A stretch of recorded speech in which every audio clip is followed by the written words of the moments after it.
If you feel that there's more to life than iPhones, iPads, and mindless consumerism. If you're searching for the keys to unlock your true potential. If you're open to receiving information in all forms in any number of ways. If organized religion, organized political movements, in any form of collectivism just quite cut it for you. If you engage in critical thinking. If you think for yourself. If you don't think you're crazy for not agreeing with the herd mentality. If you have peace and love in your heart and Jack Daniels in your bloodstream. If you believe that seriousness is a disease. If you're curious. And come, let us go on a journey together as we explore the outer limits of inner truth.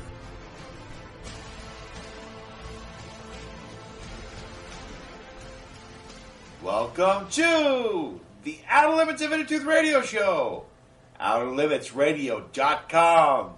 I'm your host, Ryan. Today, we welcome the return of Mr. George Kavassilas. George was one of our more interesting guests from the very first season of the Outer Limits of Inner Truth radio show. A lot of great insight. We're just going to go right into the interview right now. It is with great joy to welcome back to the program Mr. George Kavassilas, author, acclaimed speaker, and regular guest on the alternative media as well as the mainstream media circuit. Today we're going to discuss the cosmic matrix that is revealed. You can learn more about George by going to his website at ourjourneyhome.com. And before we begin, I want to remind everyone that the first interview we did with George was probably one of the most controversial shows that we did. It got so much response. So we've been waiting to get George back on the show for a year. So, Mr. Kavassilas, welcome back to the program. Thank you for being with us. Ryan, thank you for having me on. I just need to correct the URL there. The website you gave is, it's actually ourjourneyhome.com.au. It's got to have that little special code on the end there, yeah. Okay. Yeah. And we're just, now we're launching a new website, and the new URL is iaminfinite.love. So head on over there and check out the new expression of my work in this world. It's fantastic. Very excited. Good. So what has been, how has your work expanded in the past 2 years? What would you say would be some of the biggest changes or directions that you've been pushing your work in? Well, really establishing the changes that are going on inside of myself, then have that relay effect outwardly. So by me really understanding my infinite nature, that is the greatest and most empowering expression and realization that I've had. I knew it. It was more from my experience in 2003. I really understood it. I started to embody it. However, the more you live it, the more you embody it, the more you are it, and the more empowered you become in this world. And it's really fascinating how, you think you're onto it and you're doing it and you're living it, and we all are to a certain degree. Then a year down the track, you look back and you go, wow. Like if we all just take a moment right now and say, where was I 6 months ago, and how was I looking at the world, and what was my perspective back then, what is it now?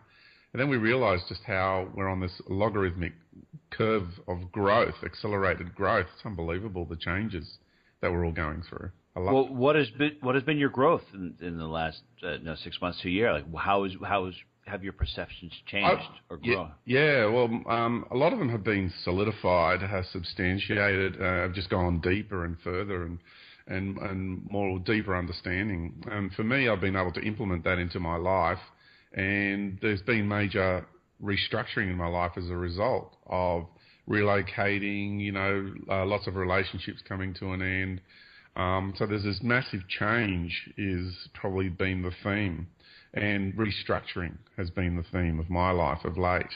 So now I'm able to implement the new me into this world, and therefore it's a new structure and it's a new expression. And through that I've created a new business name, and it's called I'm Infinite, registered here in Australia, and therefore it's flown onto that new URL, iaminfinite.love, and that is an extension of me, my being, expressing myself into the business community, and it's an interface that enables me to communicate with a wider global community. That's fantastic, and if any of our listeners come to the site, we'll definitely post links to it. George, as far as people wanting to progress and grow, what are a couple quick things that they can do, to this day, immediately, to begin to accelerate their evolution? Their evolution and greater expansion. Yeah, the biggest thing for me is it's an ongoing process that I go through personally, and that is the realization that we're all role-playing for one another here in this world. So whenever you have a conflict in any way, shape or form with someone else in your life, it's really important just to stop and take stock of the lessons that they are actually teaching us, instead of just falling into that perpetual, I call it the merry-go-round of misery, where we just continually play the game of pain and blame. So when we step off that merry-go-round and we start owning the realization that, and we own our role in this co-created experience, because we're all co-creating together, and inside the drama there's pain involved, there's conflict, there's disagreements, there's hurt, there's all sorts of things that go on. However, when we can step out of the drama arena and rise above it and look beyond, from a much greater vantage point in life, then we realise we're actually role-playing for one another. And so the people that are causing us the greatest amount of pain are actually our greatest teachers. And the moment we cultivate the wisdom and the knowledge that we needed to cultivate from that experience, and we release them with love and gratitude, then no longer do we attract that into our lives, because we've learnt that lesson in life. So it's by the law of attraction, L-O-R-E, law of attraction, that we have these experiences. Okay, I'm just curious. So if somebody comes into your life as abusive, you can't stand that. And you still attract that in your life further down the road.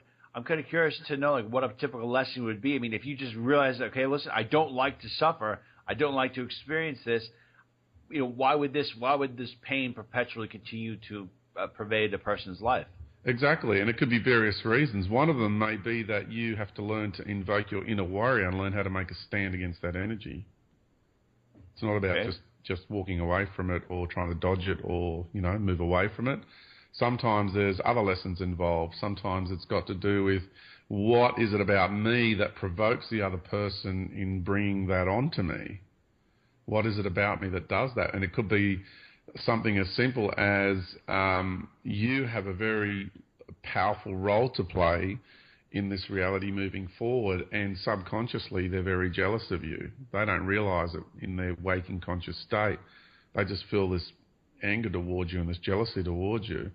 However, there's this underlying tension there, because you actually have this amazing energy, these amazing skills and abilities, and subconsciously people are just threatened by that, just by you just walking in the room and just being there, without even doing anything to them. Just your presence threatens them greatly. I always thought it was my face. For some reason, I have a pretty easy time provoking people. I could tell them, listen, you know what? Don't be jealous of my inner abilities. I don't know what it is, but that's pretty interesting. So you think that sometimes people would? Do you find that sometimes people provoking others on an etheric level, deeper level, that maybe the people who are provocators could be here to be the advent of change that you've discussed? Oh, absolutely. Yeah, they are a catalyst of change, and there's in the, as we call it, in the crucible of life, there's that active ingredient called fire, and it comes in many forms, and I like passion. Passion is one of my favourite forms of fire, and I think it's really, really important that we live our passion, and we do so with we have to learn how to manage that energy of passion so it doesn't spill over into unsavory expressions of anger and what have you.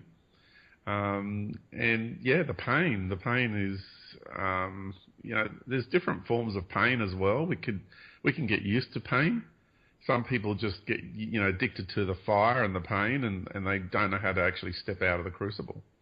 There's others that step into that crucible of life, and the pain gets so great that it totally just crushes them, and there's no way out for them except just to diminish and shrivel up and just die. And for the others, we embrace the pain, We understand how to work with it, that it's alchemy, that it's a challenge. It provides challenges for us. So we actually see it as a magnificent personal trainer, and learn how to work with it. And with fear, we feel the fear and do it anyway, is a famous saying, entitled to a book. And once we learn how to utilize these energies, then we're not reacting to them anymore and playing the victim.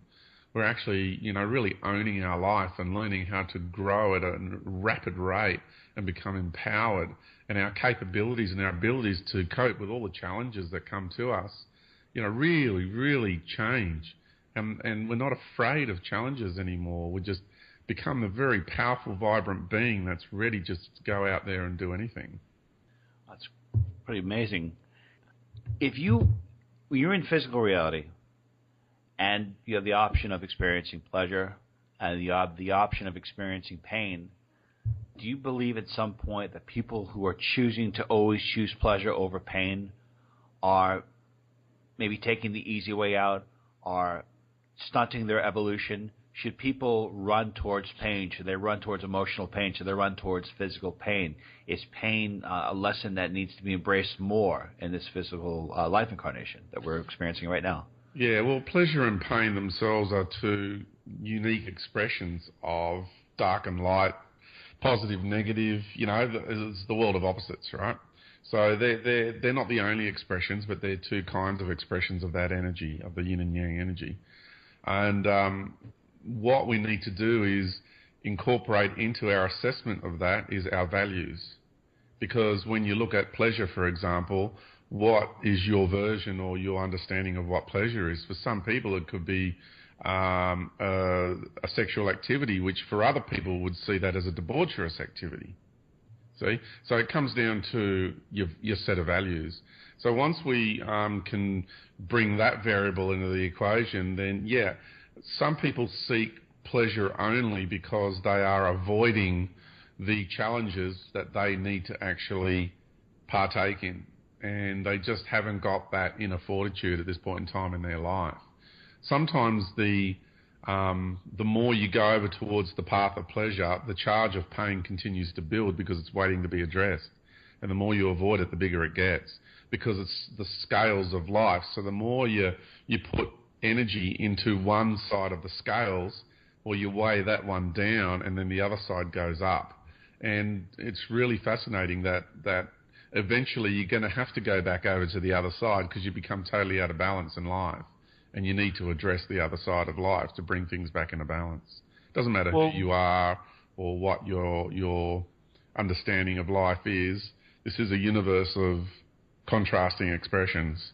And so there is that balance. And, once we do attend to both sides of life, the two charges of life, or however you want to view those, then what we do is we go into that, when I say about bringing things back into balance, that balance point, that third expression, is actually the aspect of you that transcends the dialectic of the two opposing sides and the drama.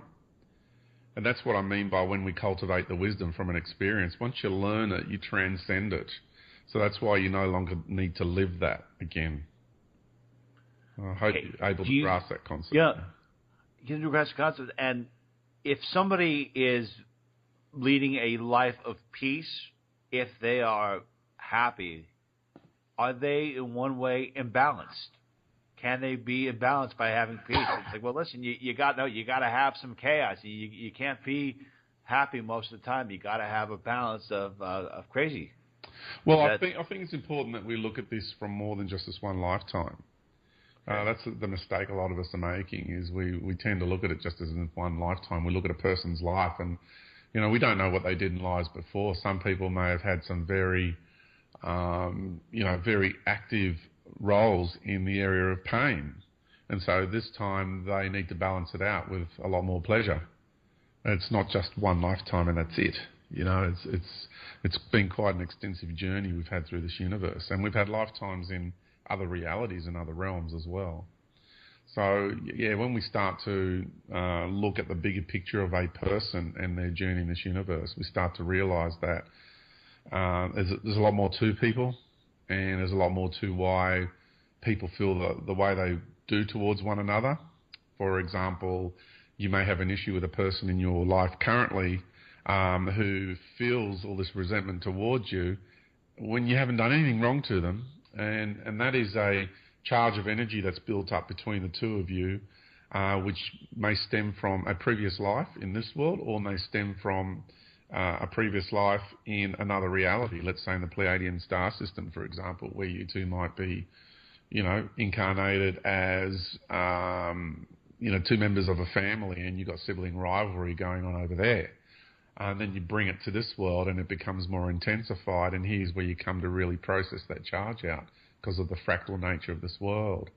So it's really important to understand, there's a lot more going on to people's lives. It's not just this one lifetime. All right. From what you're able to observe and sense, what are some of the actions that a person can do in the physical body that cause the greatest amount of, let's say, damage, or greatest amount of lifetimes that need to be lived in order to make penance or like to repeat karma? Like what I'm alluding to is, if you kill someone in this lifetime and you're the one who initiates a new cycle of violence, or you break someone's heart, or you provoke someone into being depressed to a very serious degree, or you do something that triggers a person in a very negative direction, what is that? Are those the type of actions going to cause you to live unpleasant lives in future lifetimes and future realities? Do those hold the biggest weight? It's kind of like whatever charge we create in this lifetime, which is an initiating charge. A lot of things where, excuse me, I've got a bit of a thing going on. Whatever we experience in this lifetime, for me, there's a lot of closure going on. So the way I'm experiencing this reality is, for me, things are coming to a close. So the interactions I'm having with a lot of people are, let's say, I've got a negative charge towards me by others, is because that is coming back to me at this stage because of my actions previously in other lifetimes, in other realities. And there's lessons that I need to learn from that. Also, sometimes there's a negative charge going on in my life from a person where, I'm going through the process of achieving completion through my journey in this cosmic arena. So I'm in the process of exiting this cosmic arena and this cosmic matrix system. And I'm on the way out. So there's charges of energy coming at me also to test me, to see whether I do have the intestinal fortitude and the integrity to hold my own as I'm in the process of exiting.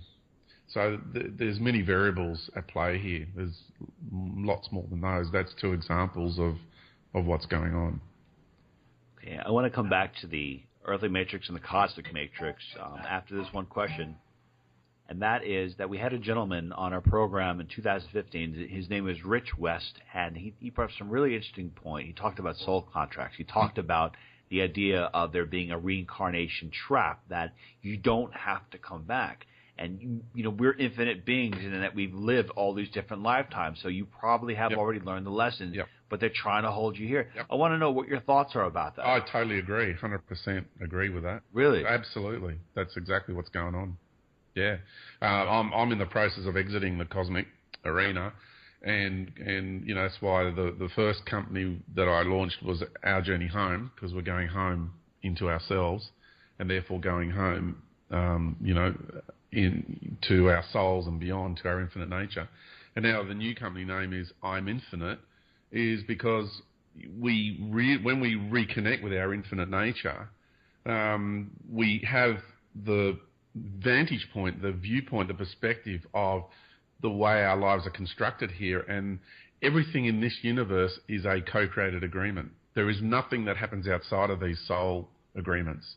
Even your existence in this universe, because you projected into this universe from the infinite isness of life, where there is no creator, by the way, because it's infinite. There's no one anything out there. And that really makes it hard for people to grasp. But anyway, there is the creator of this universe, who's a truly outstanding benevolent being.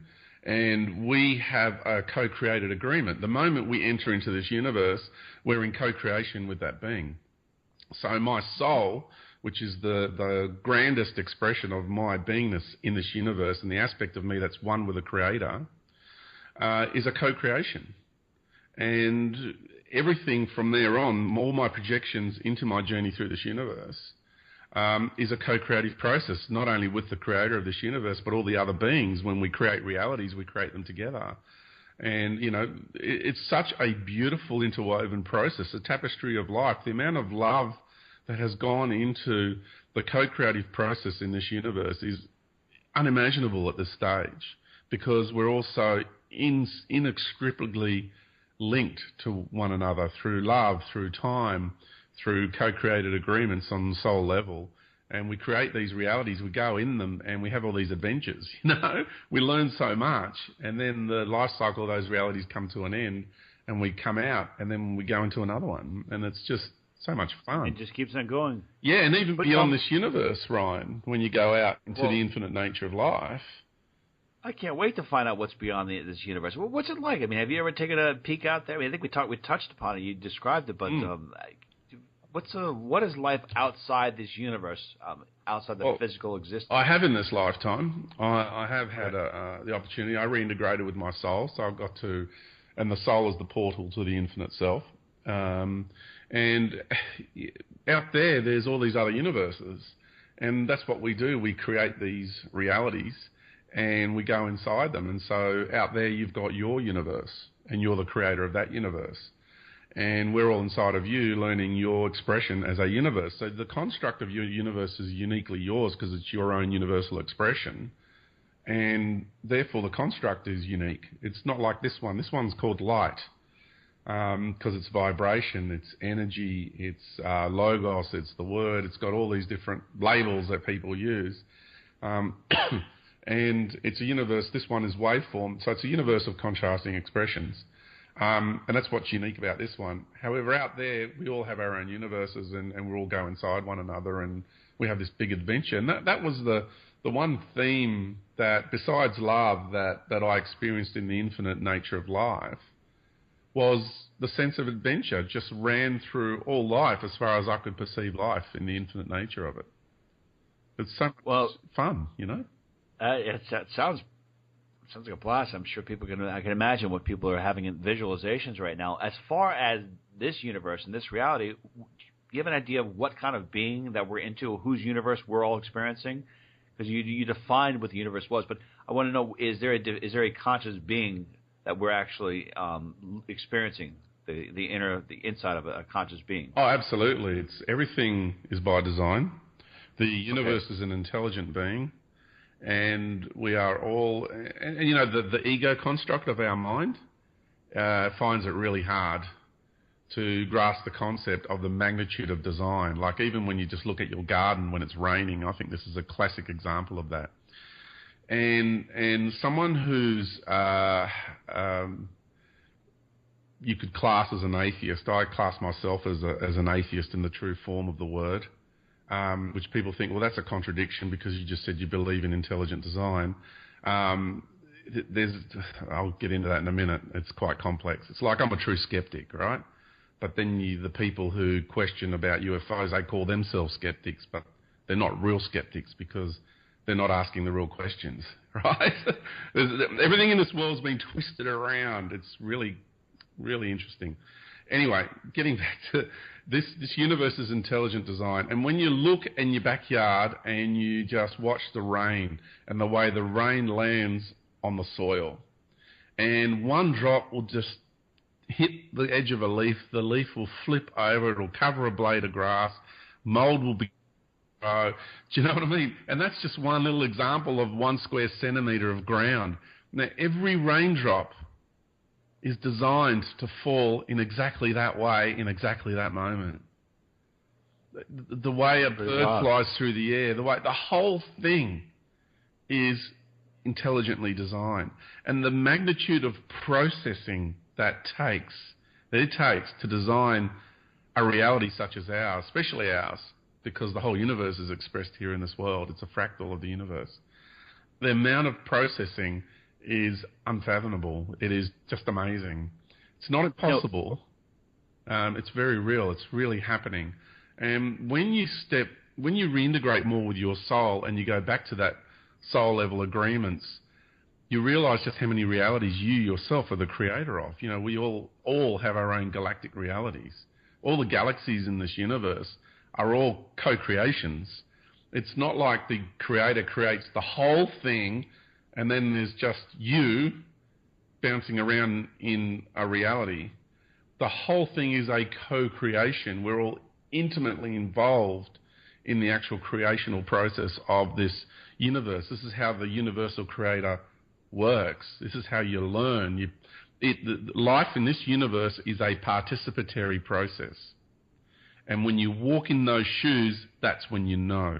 When you live those realities, when you live those experiences, that's when you cultivate the true wisdom of life. If you sit back and you observe and you make intellectual deductions of what it's like to be that, it's like I can sit down, I can tell you, I went to this restaurant and I had this fabulous meal and I can tell you about its aromas and its tastes and my emotional reactions and how it made me feel and all that. But I'm not going to show you pictures of it, but until you actually sit down and you eat that meal yourself, you won't know what I'm really talking about. You won't really know. You know, that's pretty amazing. For some reason, when you said that, it reminded me of people who are talking about who are in organized religion, and they're considered the priests or the teachers, and they're discussing these lessons, and they may be able to recite the words, they may be able to recite the way it was taught to them, but have they ever experienced this? And the same thing with New Age or any kind of metaphysical teacher or anyone who teaches someone something. How can you truly teach or just say that you know it without experiencing it? Exactly. I wholeheartedly agree. That's the whole foundation of my work. Is I'm not a researcher, and all the authorities know because they watch my computer, and they know I don't sit there watching documentaries and doing researching on blogs and blog sites. I don't read. I don't like to read. I'm an orator. I just don't like reading, even though I've written a book. I've authored a book, which was a challenging process. I'll have you know that. So they know I don't. And everything I share is from first-hand personal experience. And you got a lot of great experience and a lot of great insights. And I was wondering if we could talk about the conscious being known as the true creator of this universe. You said the universe is its own conscious beings. And the last time we talked about the very true nature of God. And this is where I got really controversial. And I just want to come back to it to come back to the point. I believe that we were discussing, you're saying that people believe in this idea of God and they promote and present their energy towards God, but the energy that they present or the being they believe is God is not the true creator of the universe, but rather an ego-based form that doesn't even have the power and full magnitude of the actual creator of this universe. I was wondering if this ego-based God that we discussed, is this ego-based God growing in power, and is the true consciousness, the true creator of the universe, at odds with this false God that people believe is the real God? Yeah, so inside the grand cosmic arena, they are at odds. Okay? Now, the grand cosmic arena is, you could say, hierarchically speaking, is the lower half of the universe. Then you've got it's inside of this universe. And inside the grand cosmic arena, just so people can get a grasp of how big it is, and what I'm referring to, is all the dimensional realms that people experience. Let's say they say, I had these ETs visit me from the 9th dimension, and these beautiful loving beings, and then I had these 7th dimensional entities, who are, doing time travel and blah, blah, blah. And you hear all this stuff, and people are having those experiences.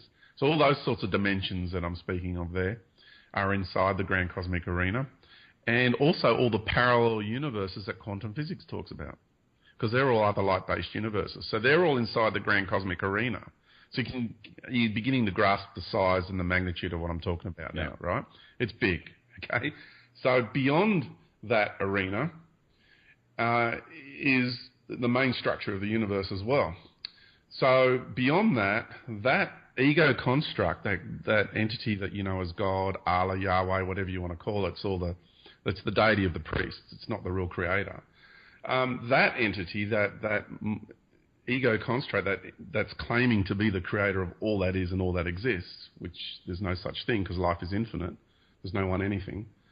So this is what we're dealing with.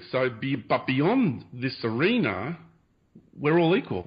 That entity that's playing that role as God inside the grand cosmic arena is actually, we're together, side by side, in unconditional love beyond the arena. But in the arena, we're all role-playing for one another. And because this is a universe of contrasting expressions, that entity is providing us with the challenges. The deception that's been imposed on humanity is so vast and so great. People have only had access to what has been available to them, and it's really convenient that the priestly caste have gone around and burnt all other knowledge. How convenient. Destroyed all other knowledge, hoarded whatever knowledge was favourable to them and serves their agenda and gives them the upper hand and the power. And then they serve to the masses the version of reality that they want us to believe. Now, I'm curious, is that part of the earthly matrix and the cosmic matrix and in that priestly God that you were just discussing? Yeah, is that the spark of the earthly and cosmic matrix? Is that like the driving force behind it? Is that the creative spark? It is, yes. Because there's two layers to the matrix energy. There's a natural order of resistance, which we call the organic dark, which is totally honest and honourable and upfront, and it just provides the challenges, but you're fully aware of all the challenges. But then there's this other energy, which is what I call the synthetic dark, which is God's version of replicating the natural version of what dark is, what negative energy is. And that energy is quite debaucherous, masochistic, sadistic, manipulative, deceitful. That has a totally different energy about it. Whereas the organic dark will say to you, in your journey through this universe, they're going to go, I'm going to build this mountain for you, and I'm going to make you climb this mountain. And when you do, you're going to get tired, and you're going to sweat, and you're going to slip, and you're going to graze your knee, and you're going to bleed, and you're going to hurt. And you're going to learn magical things along the way through that process of challenge. But when you get to the top of that mountain, you're never going to be the same again from all the wisdom you learn. And so you know up front what you're in for. And then you go into that reality and you have that experience. Yeah? So you know what you're... Yep. It's really... It functions with integrity, and it is part of the natural order of this universe that provides the challenges so we can go through the challenge and then we can learn the wisdom, we can grow. However, you have this God entity who's claiming to be the creator of all that is and all that exists, and has replicated its own version of waveform or the natural order of light in this universe. It's created its own version of light. So we've ended up with a synthetic positive energy and a synthetic negative energy. So a synthetic waveform. And its versions of what love is and its versions of what dark and negative are have a different energy about them.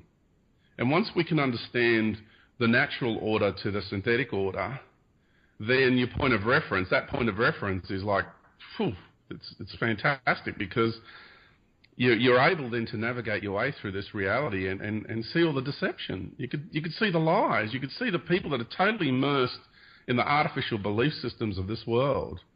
And the problem is we've had this God entity that's had free reign here for quite some time, 6,000 years especially. And especially the last 1,700 years, it's been pretty strong. And it's disseminating its cosmopolitical agenda. So it's disseminating doctrine that is being imposed into the human psyche.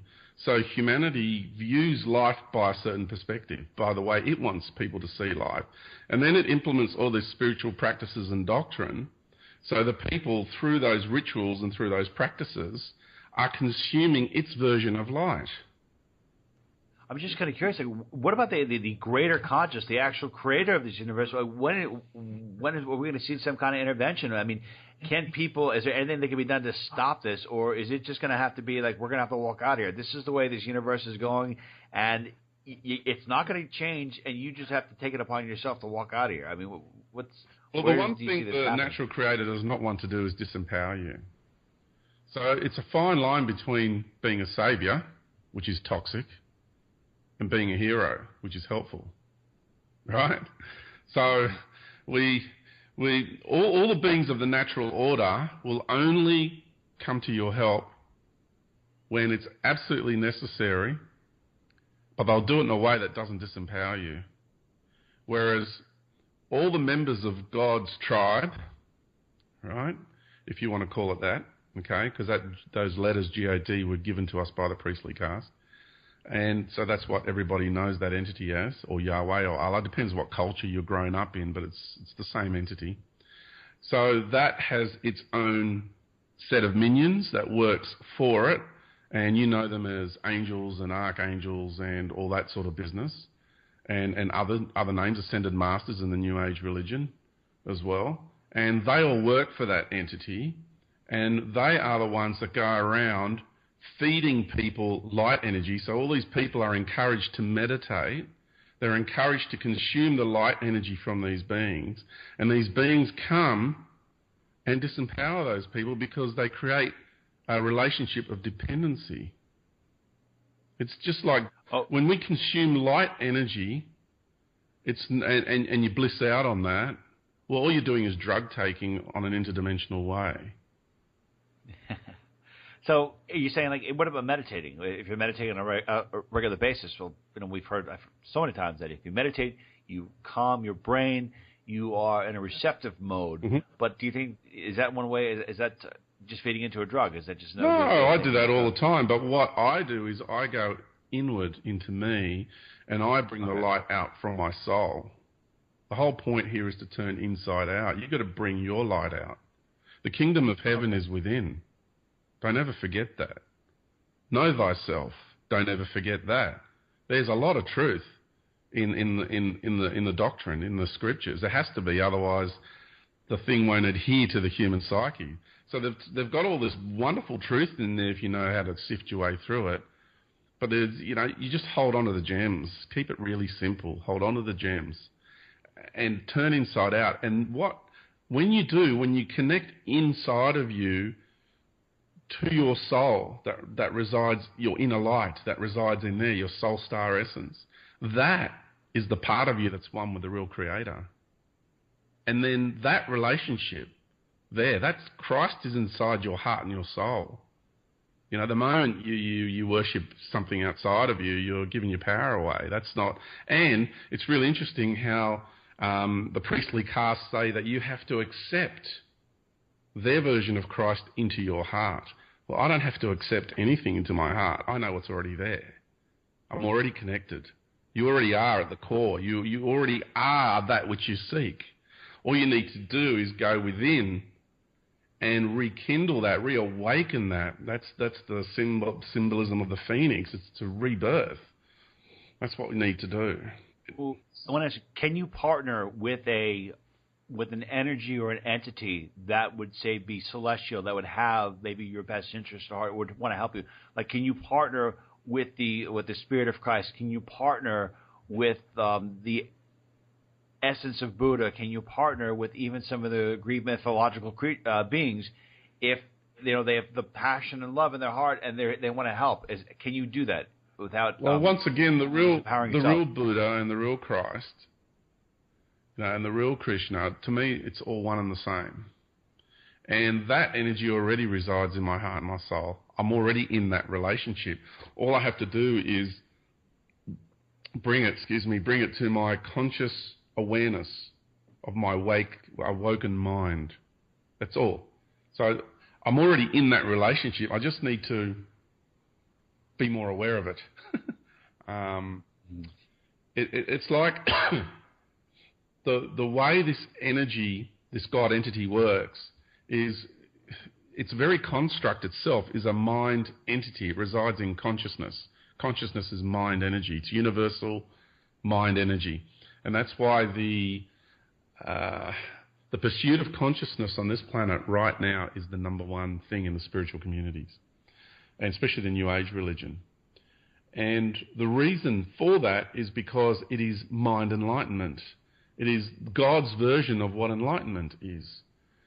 What I'm sharing with you is my experience of that, and I have the other point of reference of having reintegrated with my soul and experiencing the enlightenment of my beingness.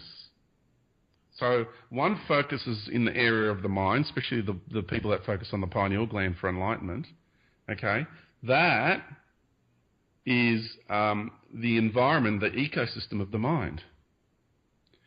It's far more sophisticated. These programs that this God entity has imposed on humanity than people realise. It's far more sophisticated. Please take into consideration, okay, that what we're dealing with is eras and epochs and eons upon eons upon eons of evolution in this universe, the entire universe. So what's being imposed on our humanity are the most sophisticated programs of mind control and manipulation that exist in this entire universal construct. The best. The absolute best. So when I share my knowledge and wisdom and information with people from my first-hand personal experiences, it really troubles a lot of people. They feel pain. Some people get anger as a reaction because they've been submersed in the doctrine and the dogma of this God entity and its mind control programs. They're really severe. They work really well. Add to that the fact that our genetics, our genes through our ancestors, we've been marinating in this stuff for centuries, for millennia, right? So that's why you physically feel pain as well, because your genetics have been programmed into this energetic field as well. So I just ask you to consider what I say. Nobody has to go where I'm going, okay? I just want to make that, up front. My love for you is unconditional. But why I do what I do is because I've had an experience where I've seen the other perspective. I've experienced the other perspective. And I know both worlds. And I'm just saying, hey, this version of reality doesn't have a voice in this world, and it needs to, because we need to remember who we are from the natural order. This isn't, I'm not coming at you from a self-righteous perspective, which is interesting when you really, each time I have to debate somebody or converse with somebody in regards to this issue, and they're coming at me from a religious perspective, it's amazing how they take the self-righteous, high moral ground every time.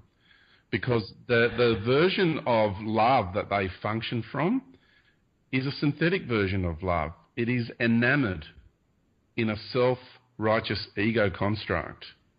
And it's like a porcelain glaze.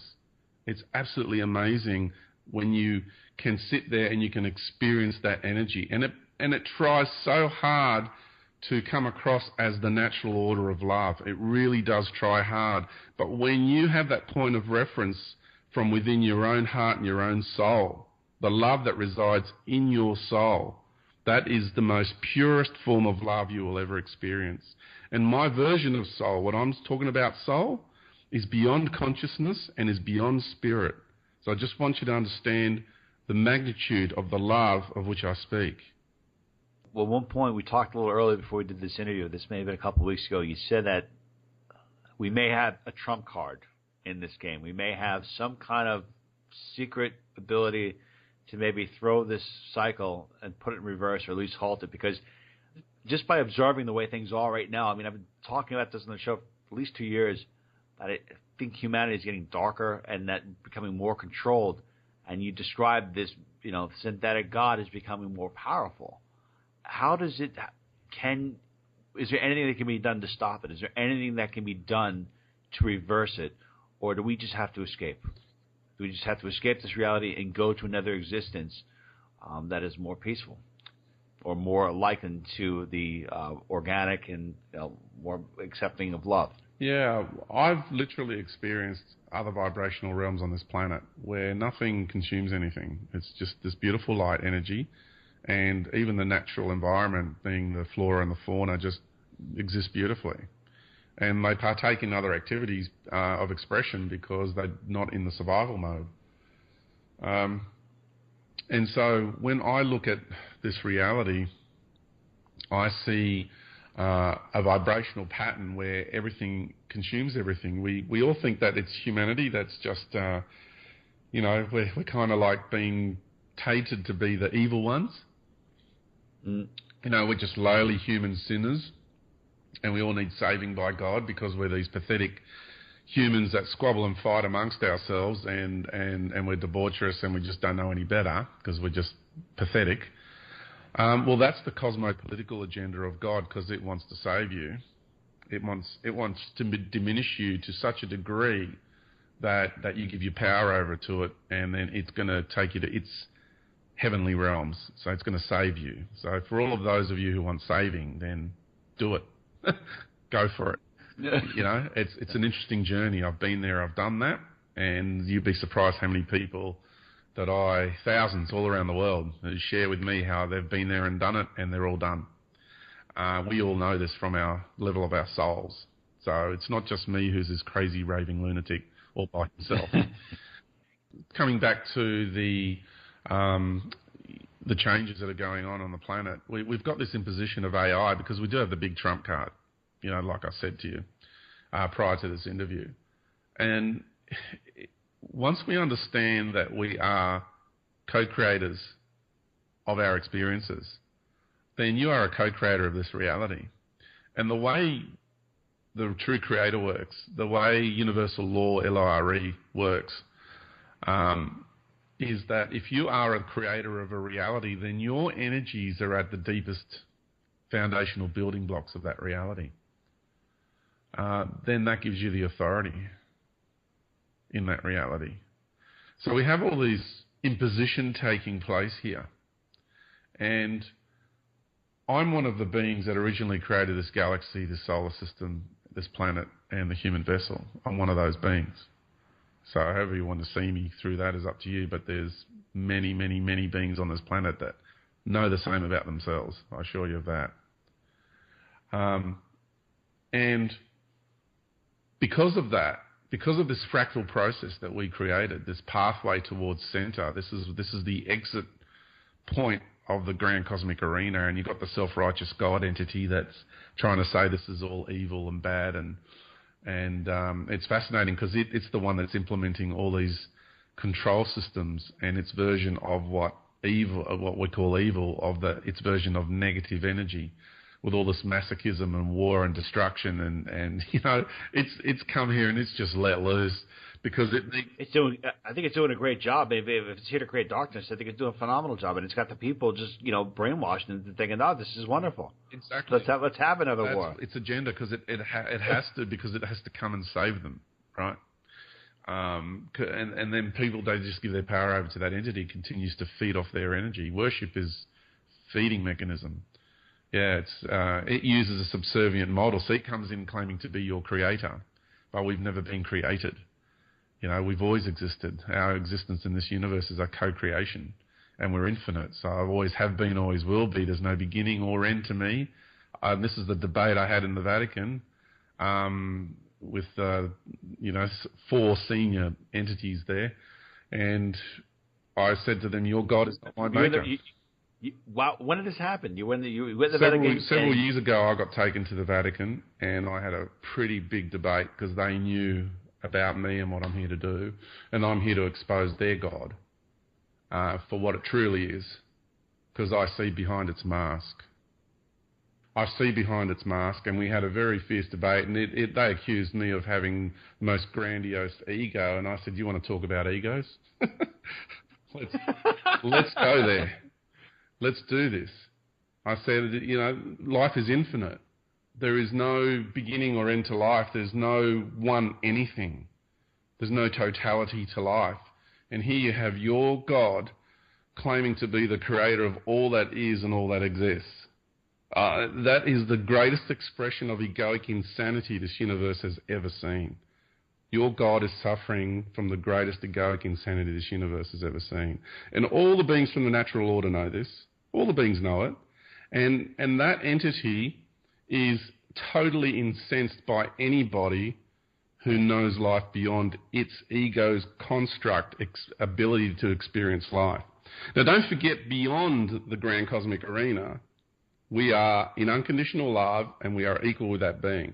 But in this arena, it's role-playing for us.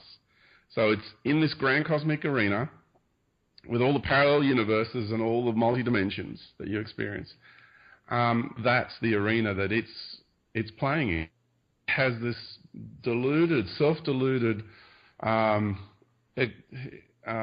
on life that it has power over everyone and everything, that it owns everyone and everything, and it uses the guise of love. So what it does is it seeks custodianship under the guise of love. And we have to be so, so careful of this. And we need to awaken to the true reality of life. And the trump card we have is knowing our true soul essence, that we are infinite, that we've never been created, and that we're all playing a participatory, co-creative process, and that our energy are at the very deepest building blocks of this reality, and therefore we have the authority to make a stand against anyone or anything who tries to claim ownership over you. Do not be afraid of who and what you are. Do not be afraid. Live your soul expression in this world. Be who you came to be in this world. And go home to the natural order of life. And understand that Christ, everybody thinks the biggest warning Christ gave was about the moneylenders. That's total bullshit. Anybody that tunes into Christ energy or lives with Christ energy or Buddha energy will tell you that the biggest warning that Christ ever gave was about the Pharisees and their deity and their doctrine and their dogma. That is the biggest warning Christ gave. That is the true Christ. Because the priestly caste, as the earthly representatives of this God entity, is the biggest problem we have on this planet. And I had a wonderful private session, because I do private mentoring sessions, with a monk, a very elderly monk in his 70s who spent his whole life in and out of the Vatican, and we were in tears together on Skype because he wanted to know my version of Christ, and I explained explicitly with him my experience of Christ, and we were in tears together because he had to leave the priesthood because he could see what was going on and the real truth of the matter at hand. There's something in our culture called cognitive dissonance, where people, regardless of the facts, regardless of what they're feeling, choose not to go through. They choose to stay within the matrix. So it seems that there's some people who are going to be on this reincarnation trap, maybe for all eternity. They may never get out. So is it your concern to help them, to save them, or do you just figure out a way to get out, get to another side, and then come in other lifetimes as an etheric being by their side and be one of their guides to kind of help them out? Yeah, that happens too. It's interesting. I'm just bringing up a Facebook post I did. I don't do Facebook very often, but I wrote this just the other day. Where is it? And it was talking about how people choose to, because this world has been living a lie for so long, and truth has become so foreign to people that when they experience the energy of truth, it's so foreign to them and it feels so uncomfortable because the natural order has a vibrational pattern. It's traditionally known as logos, yeah, and the soul logos? Yeah, logos, which is also known as the word, originally. And it's also the symbol of that is the sword. Like, for example, when Muhammad said go spread Islam via the sword, he didn't mean to go around killing people, right? he meant use the truth, and you share the true knowledge of life and love and wisdom to spread the knowledge of Islam. That's the true original meaning of that statement by Muhammad. Christ being crucified on the mound is the sword and the stone. You got King Arthur and the sword. You got Helen, the keeper of the sword. You got Samurai, the way of the sword. It's understanding the symbol of the sword, because the sword, being the symbol of truth, cuts through all the lies and all the deception when you wield that sword. And it's important to understand that there's a lot of power that comes when you can embody Logos, which I do. And on the odd occasion, I don't mean to, but like it was about a week ago, I totally dissected a friend of mine with the sword because I just was so blunt and so raw about the truth about their behaviour. And I totally overreacted. And I wrote back, I totally owned it all. But that was, to me, a misuse of that power. Yeah? Because I didn't take enough into consideration into the feelings and the emotions of my friend. So it's still a learning process to be able to embody Logos and know how to walk this world with it. It's a very challenging thing. However, the more you do it, the better you get at it, the easier it gets. And Logos, that vibrational blueprint of life, has a resonant feel to it. People call it truth vibrations or truth frequencies. And when you come across somebody who's immersed inside a belief system, who have given their power over to that belief system, to that dogma, to that doctrine, to those spiritual practices, then it's a clash. So not only do you embody that energy, but when you communicate, your words have the truth vibration in them. And when they receive those words into their mind, it creates pain. It creates discomfort. And rather than people acknowledging the vibration of truth and being able to confront their own belief systems, what they do is they put up a resistant wall to the pain because they don't want to feel the pain, and then they turn around and they go back into their comfort zone of the custodianship of their belief system. So what we need to do is have more courage to say, okay, that person is communicating to me. The pain that I'm experiencing, is that because it's something pain I need to work through? And what is that pain? Because pain is a beautiful messenger. It's so honest, it never lies. And it exists in your life because it's there to send you a message about something. Once you get that message, then the pain goes away. It's kind of a really good friend to have. Okay, well, can I pause you right there? Because this is something I think is going to resonate with all the listeners. All of our listeners out there have maybe 1 or 10 or 30 people that are like the biggest pain in the ass that ever existed. They repeatedly come into life. They make their life miserable. Why do those people have to exist? And what can we do to change ourselves so those people just go away and go back to happy? Because those people are trying to teach them something. There's a message in that pain. The pain you experience from that person, it's I know we're doing a loop back to the earlier part of the show, but pain itself is a messenger. It always is so honest. It never, ever lies, and only turns up in your life when there's something that needs to be brought to your attention. And so learn how to work with pain. Just step back from the drama of that pain and really read the situation, that person. If you're having that pain in the ass person in your life, then look at the conflict. What are they trying to teach you? And sometimes it's not very obvious up front. You just need to contemplate on it for a little while. It might take a week or two or a month. But be patient. And then once you learn that lesson with that person, either they will totally transform and be really friendly towards you, or they've played their role in your life and they will move on and they'll move away from your life. Okay. Well, there you have it right there. We can all take that lesson to heart and keep it going. Where do you see Earth?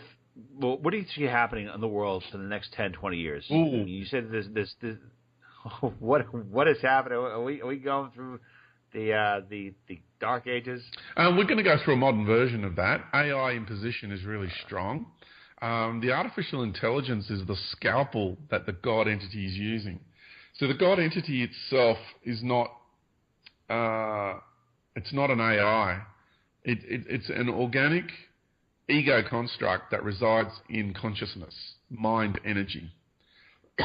Well, what it's done is it's teamed up with a malevolent expression of artificial intelligence in this world, in this universe, and it's using the AI as the scalpel. So this has been its cosmopolitical plan, okay?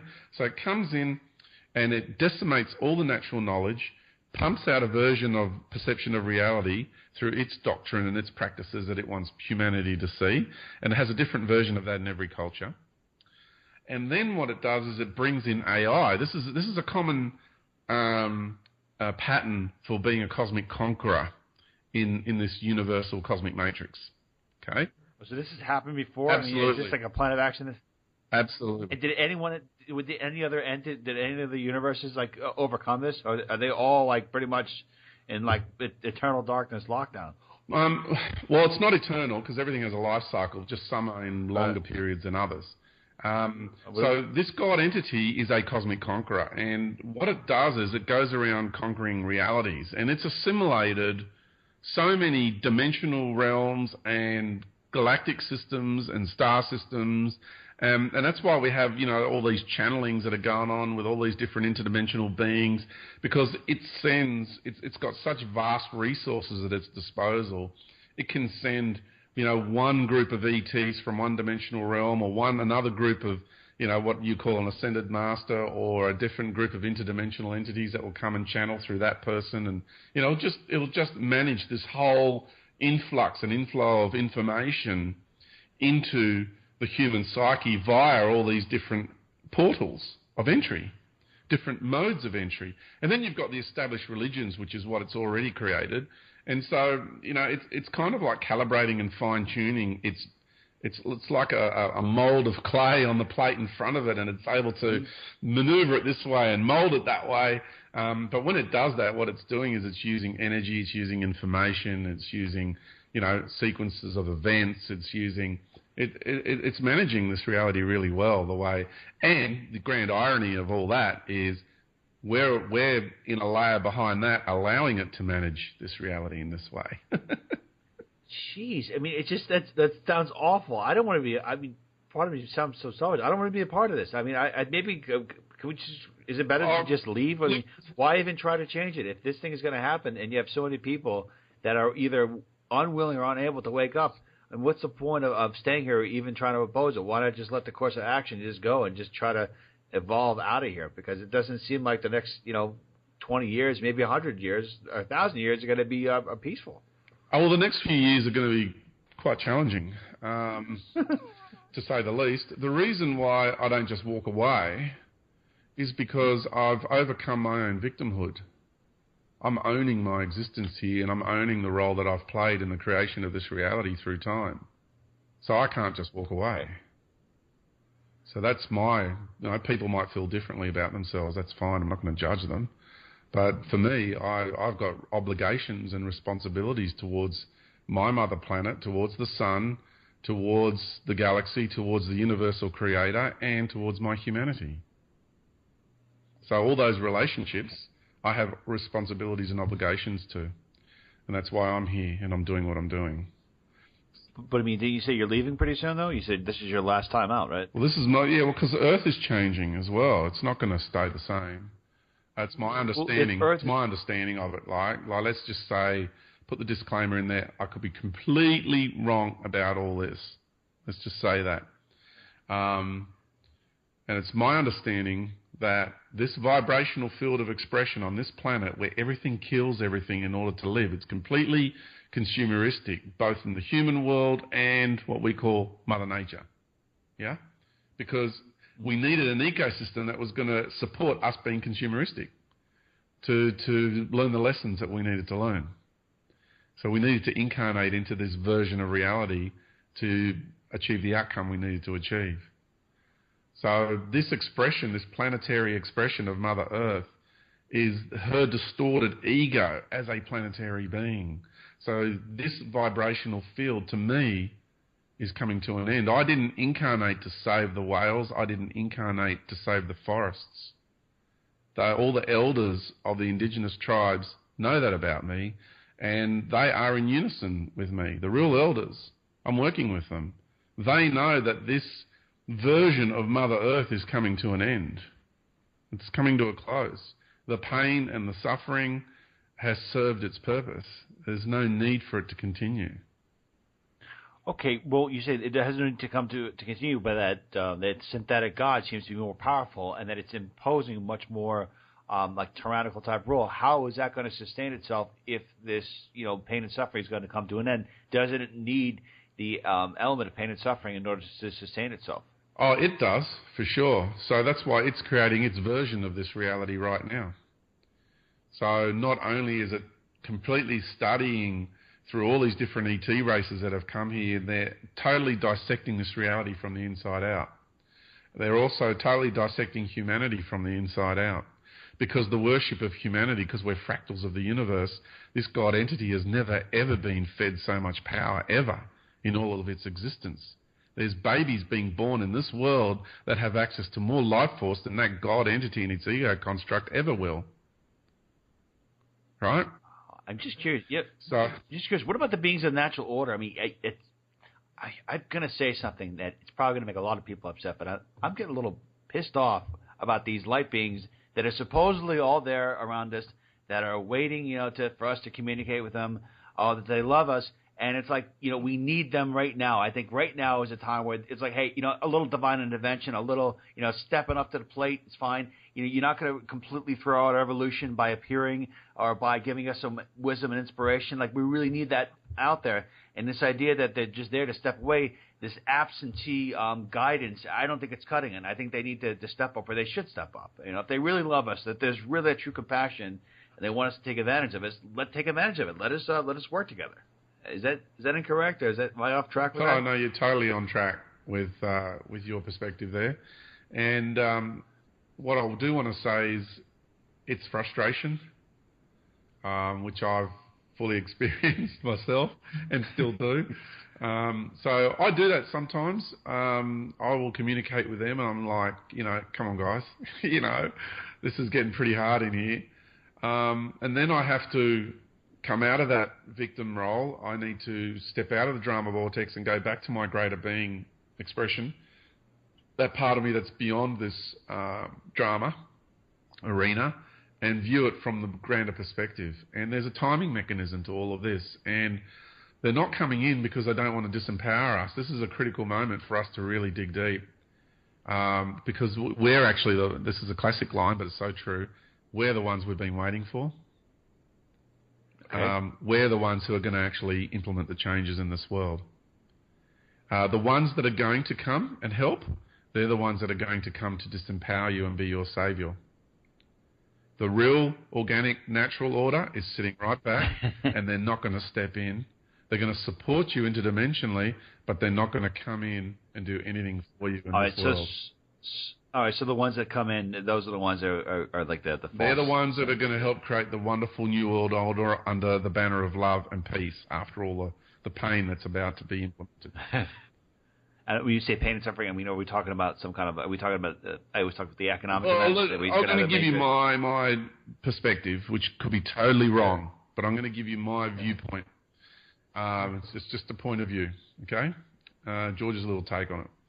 And that is, there's going to be, because, they've been fostering that tension between the three Abrahamic religions for a long time. So there's going to be that point where something really dastardly is going to happen. For example, the possibility of a nuclear weapon going off in a highly populated area. The horror of that will create such a wave of momentum. The scream for peace, and that will then unify the three Abrahamic religions.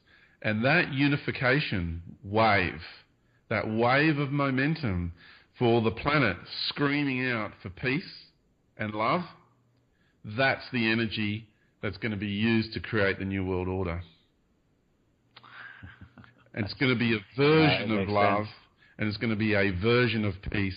And artificial intelligence is going to play a really big role in the monitoring of the human race, in the control of the human race.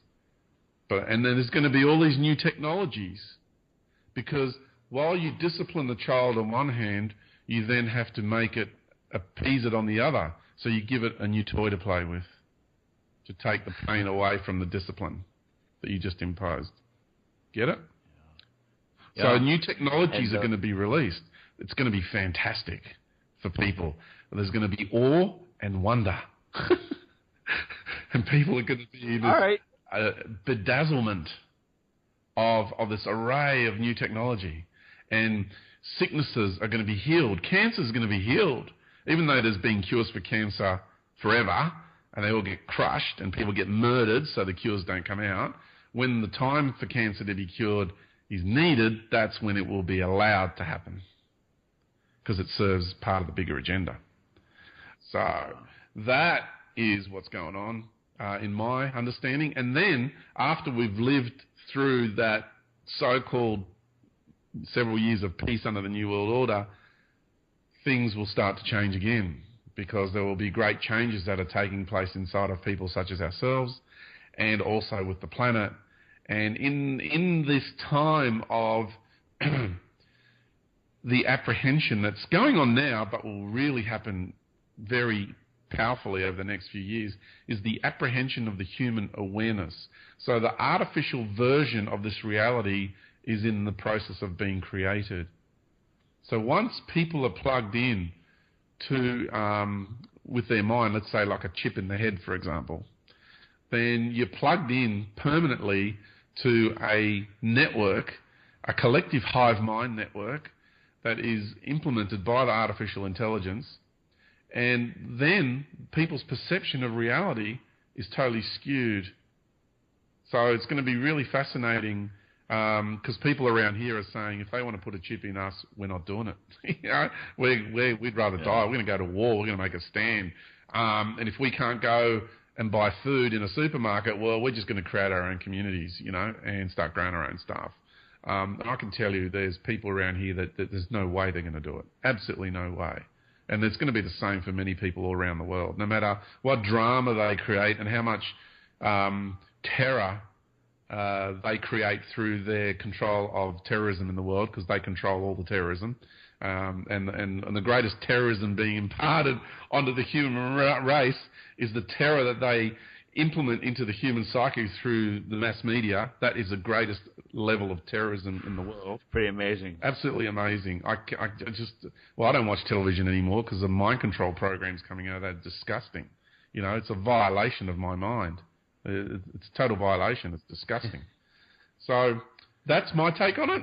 And then we will step into our power, and we will be able to go interdimensional, and then this reality will start to break down when Mother Earth needs to pull more of her life force out of this level of expression.